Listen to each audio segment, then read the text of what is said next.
Today we're going to be reviewing the Vanguard by Kape Skateboards. Now this board is super interesting because it's made out of recycled ocean plastic and fiberglass. I'm waiting on the summer drop for Hue Skateboards and that's not going to come out for a couple months, so I needed to get a deck that could last me a really long time so that I could wait for the summer drop. It's supposed to last 3 times as long as a regular board. It's supposed to be unbreakable. It's supposed to be super chip resistant, and it's supposed to razor tail extremely slowly. So yeah, I spent 200 on this thing, so I'm gonna give you my honest review on what I think about this board.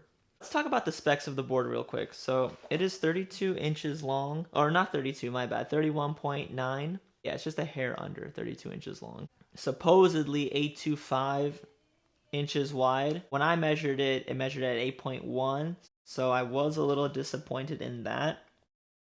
Apparently, due to their mold, they only make 825s. I don't know if all their 825s are actually just 81s advertised as 825s, or if maybe their boards have maybe different variances between them. I'm not sure. For the wheelbase is true to what they say on the website. It is 41.1 inches long. I like the 14.1 wheelbase because it's just a little bit under 14 and a quarter. 14 and a quarter is usually what I ride anyway. It feels good to have it a little bit smaller specifically for this board since it is heavier. Having that shorter wheelbase does make it feel like it's easier to flip and spin around for sure. I really like how this board performs in terms of flip tricks. I think all my tricks are pretty normal. My kickflips feel like super good. I've been feeling really confident with my kickflips on this board. My only gripe is that my nollie heels and switch heels and basically any heel flip, switch, or nollie has kind of gone out the window. I can't really do them anymore. That's the only reason why I contemplate switching out this board sometimes, because everything else is perfect. All my other flip tricks flip perfectly fine, perfectly consistent with everything else, but just those tricks, can't really do them consistently on this board. I haven't figured them out. I've had them pretty consistent with other boards, so that's my only issue. Besides that, like, it flips super good. My tray flips flip fine. Regular heel flips work fine for some reason. Maybe it has something to do with the nose and tail being different, possibly. I'm not sure what it is. I couldn't tell you. It skates to me like a superboard in the sense of like a VX or flight deck. It has that stiff feeling pop that doesn't go away, but it has more flex than one of those other like superboards you see on the market. Those boards are usually just extremely stiff. This one has that stiff feeling pop, but still has a decent amount of flex, so it gives the feeling of kind of like a regular skateboard with that stiff feeling, if that makes any sense. It feels thicker than a regular board for sure. Every time I see other people's boards or get on other people's boards, they always feel so much thinner than this board.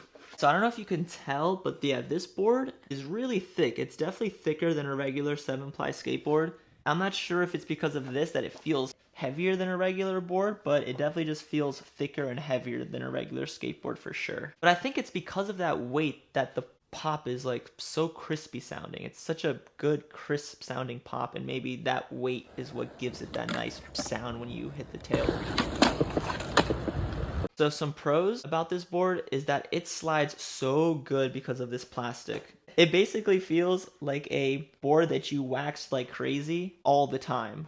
I never have to wax rails or ledges that much, or at least not nearly as much as how I usually do. Usually I put like an insane amount of elbow grease onto every obstacle, but with this board, I rarely have to do that. And if I do, I just kind of give it a couple layers and that's it, and I'm good to go. That's something I've really been enjoying about this board. If I had to compare it to something, I'd say it kind of feels like an Everslick deck from Santa Cruz or Creature. It just slides really good. Their whole advertising about the durability is actually true. I've been riding this board for about 2 months now, and I have to say, I've been wanting to stop riding it, but I can't because it just sounds so good still, and it still technically performs really well. I've never had a board that's kept its pop and that crisp sounding feeling. On a regular skateboard for me, I usually have to replace it every few street sessions if I'm skating street. This board, I've skated street a good 7-8 times, and there have been no chips, no dents, no anything really. Any wooden board you have to replace pretty frequently if you're skating street a good amount. But with this board, I've skated street many times, and it just hasn't chipped. It has not given me any issues, and it's kept its pop. That's another thing. When you skate street, your board usually loses its pop due to chips and just wear and tear. This thing has held true to what they've been saying on the website. It's razor tailing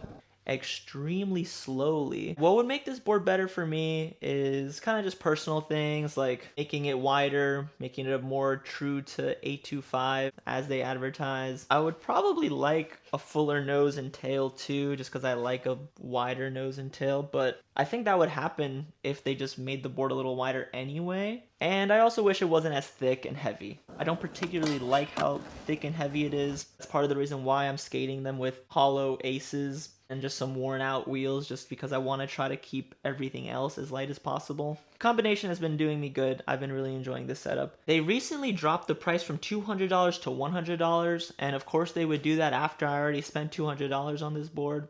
So yeah, if you wanted to try this board, they're $100 now, which is pretty much the same price as the other super boards like VX and Flight Decks. I would say if you're curious about it, try it. You might really like it. I think they definitely last longer than the other super decks out there.